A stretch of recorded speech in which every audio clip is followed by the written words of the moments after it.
ancient table topic of freezing. Well, this is what this guy did when he came to Toastmasters. He came up here with gusto and swag and everything, and he was like,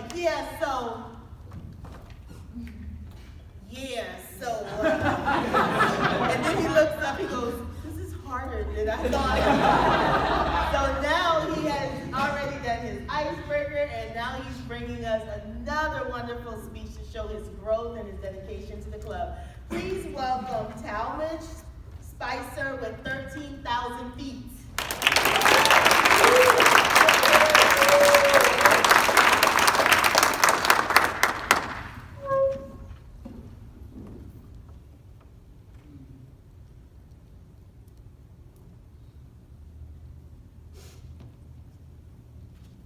Fear is a mind killer.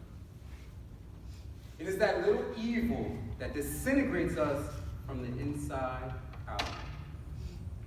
We must learn to face and control it. Good evening, Madam Toastmaster. Thank you for the warm welcome introduction. Fellow Coachmasters and guests, welcome to the Uncle Sonny Project.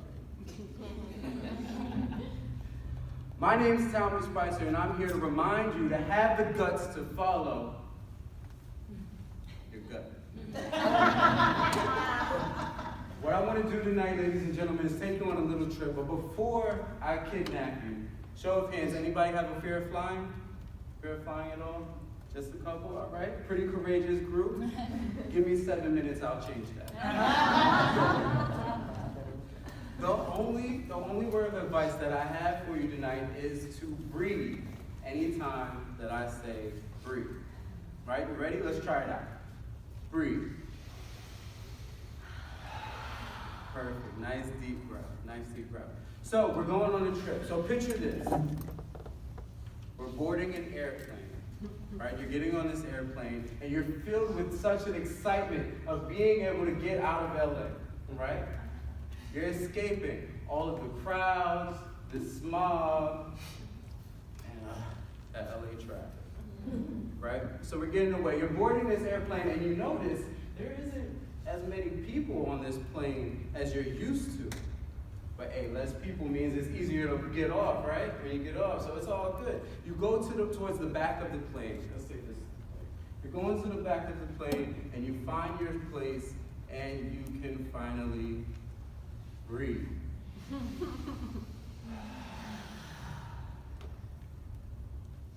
The engine starts running. Now the engine sounds a lot louder than what you're used to on the commercial flights, right? But it's a smaller plane, so what are you gonna do? We take off. You're looking out the window and LA begins to shrink. You're starting to be able to see all of LA in one look. You see all the highways and the neighborhoods, and if you're like me, you're counting all the backyard pools. You must have missed the backyard pool sale when you was growing up. But as you're looking down, you start to have these different things, these thoughts. Wow, we're really high up. What if we were to fall from here? It starts to bring up these feelings of anxiety, and you start to get a little bit worried about the integrity of the plane, right? But you're no amateur, you're a coach master, right? So that means that you know that you can alleviate these feelings if you just breathe.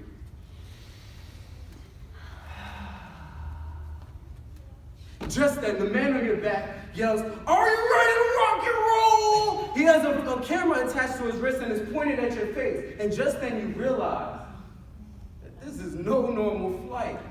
I mean, there isn't a sky mall in sight. Everybody seems to be strapped to a stranger, and your seat isn't even a seat. Oh my God. We're skydiving! 13,000 feet, the pilot yells out, and the door whoosh swings open, and people start falling out one by one. You're inching closer and closer, and your mind is racing so fast that your words don't even sound like English anymore. Why are we doing this? Why do we have to do this? Can we go jump in there? And I have to pee. Breathe, breathe, breathe. You are are about to jump out of a perfectly functioning plane, and you cannot figure out for the life of you why you would do such a thing. 1, 2, 3, you roll out of the plane, and suddenly everything starts to move in slow motion. Bye-bye, airplane. You face down and LA is coming at you full speed, and your mind is still panicking. You're still trying to figure out any way, strategy or tactic to get back on that plane. But once you realize that that ain't gonna happen, you experience a bliss called surrender. Now, you're not falling for a couple of minutes. You're flying. And it's amazing. You get to see all of the beautiful sights, and not before long, your human backpack pulls a string on his backpack that releases the parachute that allows you to float down through the heavenly views. And you realize you've been in heaven the entire time. The only thing that has changed in your journey was your perspective. 3 reasons why that's important. First reason is the fear never left your side the entire time. Second reason is the fear never stopped the experience from happening. The goal got accomplished, the experience was had. Third reason, and the most important reason why this is important,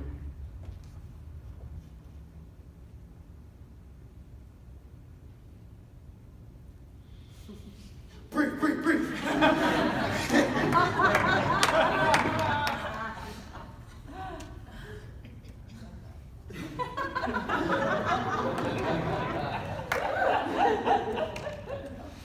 What is the third reason?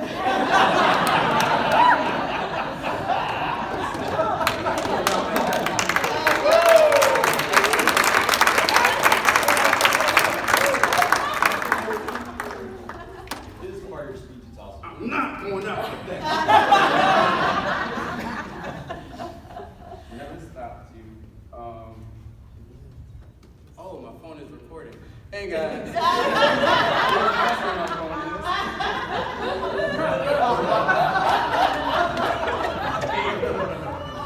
Oh, the fear. Third reason is you never had an opportunity to turn back.